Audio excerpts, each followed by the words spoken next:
Bonjour Costa Gavras. Bonjour. C'est un plaisir de vous accueillir dans le 64 minutes. Alors on peut dire que le cinéma c'est toute votre vie. Vous avez quitté la Grèce, votre pays natal, à 19 ans pour des raisons politiques. Très vite vous arrivez à Paris, vous séchez vos cours de lettres à la Sorbonne pour aller voir des films à la Cinémathèque française. Puis ironie de l'histoire, c'est que vous êtes aujourd'hui président de cette cinémathèque depuis 10 ans.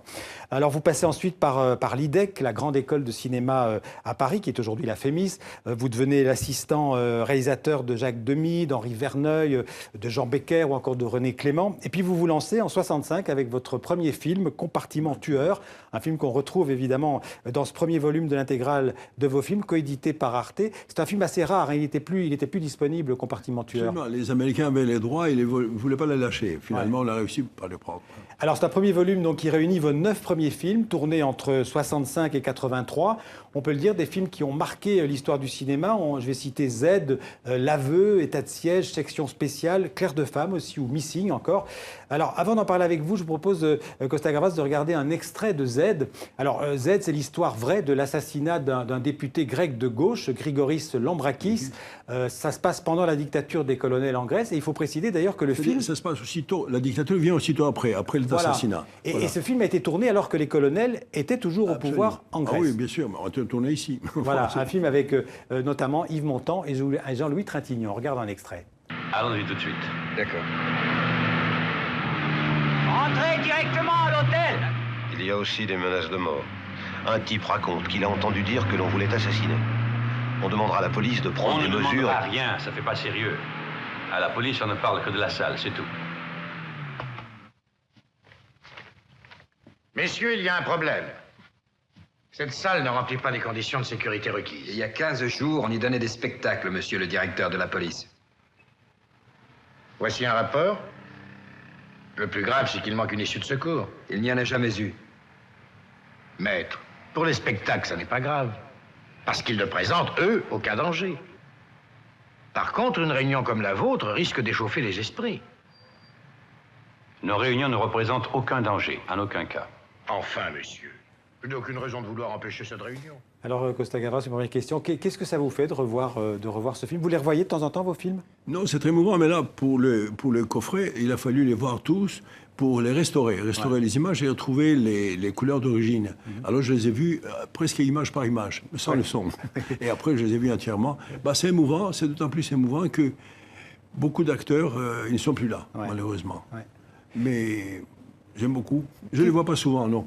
Qu'est-ce qui vous a décidé un jour de dire « ma vie, ce sera le cinéma » Qu'est-ce qui vous a poussé à faire du cinéma? Bah, l'amour pour le cinéma. Moi, je voulais écrire. C'est pour ça que je suis allé à la Sorbonne d'abord, je faisais une licence de lettres, pour écrire. Et puis j'ai découvert un jour qu'on pouvait raconter des histoires avec des images. Voilà. Alors j'ai passé de l'autre côté immédiatement. Et depuis, je ne fais que ça, je ne ferai plus que ça. Ouais. Alors Z dénonce un crime de droite. L'Aveu, c'est un autre film qui dénonce le totalitarisme, les procès fabriqués dans un régime communiste. Ça se passe en Tchécoslovaquie, mais ça pourrait se passer ailleurs.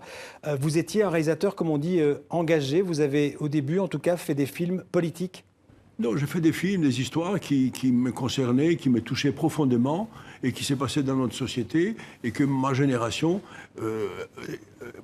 avait pris parti d'une certaine manière à ces histoires-là. Ils sont intéressés d'un côté et de l'autre. Et c'est le pouvoir qui nous rendait la vie heureuse ou malheureuse. Voilà, c'est vraiment des histoires. Ça n'est pas, c'est des actions politiques naturellement, mais les films deviennent politiques aussi après quand c'est le public qui les rend politiques. Ouais. En fait, ce qui vous intéresse, si j'ai bien compris vos films, c'est souvent la relation entre les hommes et le pouvoir. Et les pouvoirs. Et qu'ils aussi soient de gauche ou de droite. Absolument. Absolument. Et aussi les gens qui résistent face à l'inégalité, face à l'injustice. Alors, les gens qui résistent, justement, après, il y a eu État de siège aussi, qui est un film là-dessus, sur les dictatures en Amérique latine, dans les années 60-70, des pays, évidemment, qui étaient sous l'influence américaine, le mot est faible. Oui. Alors, vous avez tourné, justement, Section spéciale en 74. C'est un film qui parle d'un moment particulier de l'histoire de France. C'est la France du régime pro-nazi de Vichy et de cette cour spéciale donc, qui jugeait les résistants. Alors, tout de suite, je vous propose un extrait de Section spéciale. Dispersion! Dispersion! Allez, compte! Allez, compte!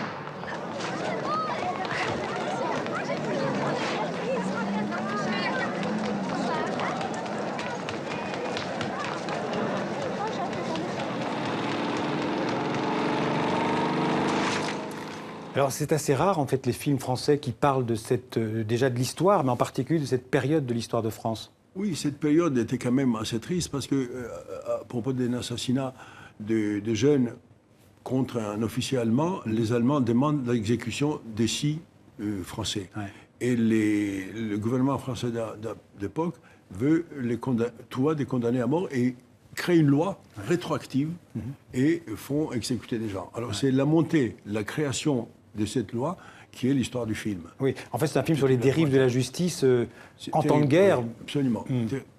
Alors vous n'avez pas fait que des films politiques, il y a eu le premier dont on a parlé tout à l'heure, c'est Compartiment tueur, qui était un thriller dans un train. Vous avez fait... oui, il faut le dire aussi, il y avait des pléiades de vedettes dans ce... Oui.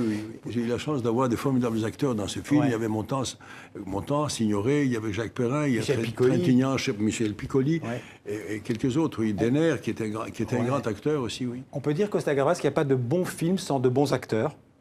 C'est assez juste. Ouais. Moi, je crois même que, pour moi, les vrais collaborateurs du metteur en scène, ce sont les acteurs, parce que ce sont eux qui portent l'histoire au public. Et s'ils sont bons, alors on y croit. S'ils ne sont pas bons, eh ben on n'y croit pas. Et ça gâche l'histoire et le film.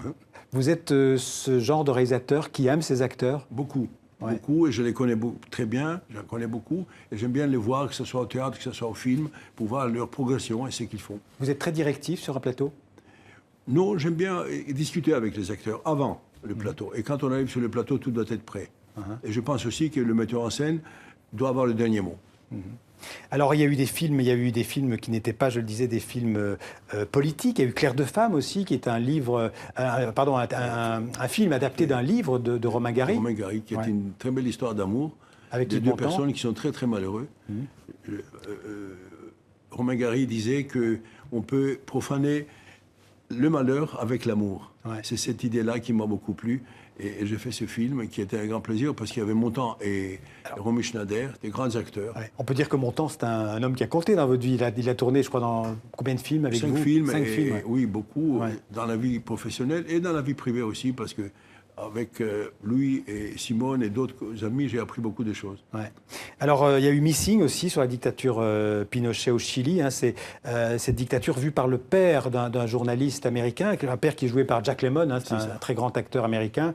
Son fils a disparu au moment du coup d'État de Pinochet. Ouais. Et le père qui n'aime pas du tout son fils va le chercher, et en même temps, il croit beaucoup à son pays. Et en même temps, il découvre que son fils est un type très bien, et ce que fait son pays au Chili n'est pas bon du tout. Voilà. Ouais. Donc son point de vue change sur l'histoire qui est en train de se dérouler. Pour moi aussi, le film, c'est une sorte d'hommage que je voulais faire à Allende et au régime d'Allende. Ouais. Je l'avais rencontré quelques fois, c'est un type formidable. On peut dire que, je reviens à ce mot d'engagé, vous êtes un réalisateur engagé plutôt à gauche, ça vous va, ça, comme définition ou... Non, mais... Ça vous colle un peu à la peau? Non, oui, si vous voulez, la gauche. Ouais. Moi, je pense que je suis pour la liberté. Je suis pour un certain nombre de choses, une certaine égalité, et la justice surtout. Ouais. Je pense, alors si c'est ça la gauche, je suis à gauche. Ouais. Alors, quand la droite fait ça, j'approuve la droite aussi. Ouais. Et la question des migrants, par exemple, qui vous a aussi beaucoup intéressé dans votre vie de réalisateur. Vous avez abordé d'ailleurs cette question dans votre film à l'Éden à l'Ouest. Éden à l'Ouest, oui. Les pays européens qui ferment leurs frontières, qu'est-ce que ça vous inspire? C'est un peu malheureux, surtout quand c'est l'Allemagne qui nous donne l'exemple quand même, qui a ouvert ses frontières. Ouais. Et ça, bon exemple en l'occurrence. C'est un très bon exemple, parce que de toute façon, il y aura toujours des immigrés. Et les hommes sont toujours déplacés pour aller trouver une meilleure vie. Et c'est vrai que la vie en Europe est bien meilleure que partout ailleurs. Donc ils ont tendance à venir ici. Il faudrait peut-être s'occuper à rendre la vie des gens meilleure en Afrique ou ailleurs. Comme ça, ils n'auront pas à se déplacer. Parce que je ne pense pas que les gens aient envie de se déplacer, quitter la famille, les amis, leur pays, la langue, etc., pour aller travailler ailleurs. Aujourd'hui, on a parlé longuement dans ce journal, mais pas seulement, de la tragédie d'Alep.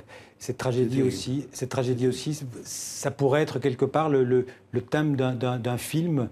Oui. On peut parler de choses aussi tragiques dans un film. On peut, et il faut même. Il faut parler. Mais il est vrai aussi qu'aujourd'hui, avec les télévisions, on a les images tous les jours chez nous.